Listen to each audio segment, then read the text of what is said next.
other interviews is that you had to be in the Juilliard School of Music to play rock and roll anymore, and this is because of prog rock bands like Yes and Emerson, Lake and Palmer, which are all about this fantastic musicianship, which that has its own place, but had nothing to do really with what the essence of rock was. And what was happening in New York in the early 70s with bands like the New York Dolls, and then later people like Patti Smith and the Ramones and Blondie and so on, was that it was going back to sort of the roots of it.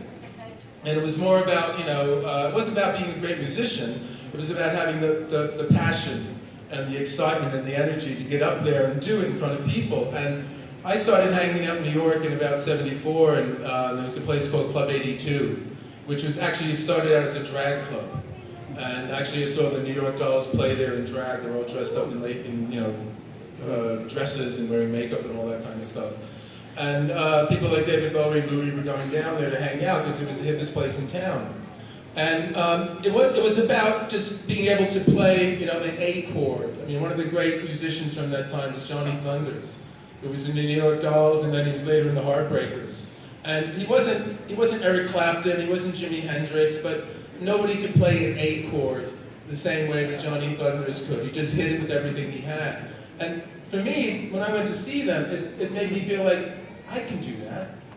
I don't have to be a great musician. All I have to do is learn a few chords, get up there, and have the attitude to do it.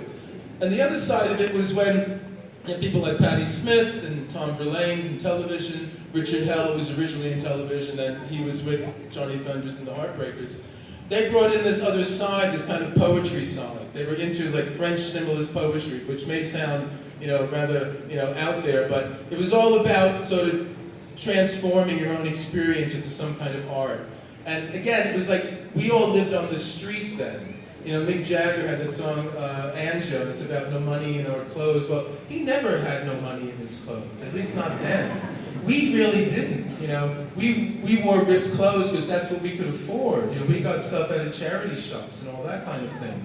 So that later became a kind of, actually a fashion sort of thing, Ferrucci in the early 80s and all that. But it was sort of, that's all we could afford. It was about, really bringing your life and do it yourself. You didn't have to sort of join the club and go, back home and put the earphones on and learn every guitar lick that Steve Howe from Yes played or something like that. All you had to do is be able to get up there and have the attitude to do it. And that's what was happening in New York in '75 and '76 in CBGB, which was the place where all that happened. And everyone really lived it. Glasgow is like beyond, and that's so, I could never survive there, I'm sure. But I managed to survive on the Bowery in New York at the time, and it really was the Bowery.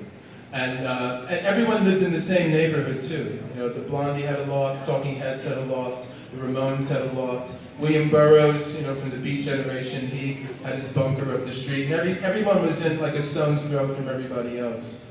So it was a real sense of community and people saying, we're gonna take this back. We're gonna take this back from the corporate rock. We're gonna take it back to its roots. So that's what it meant to me.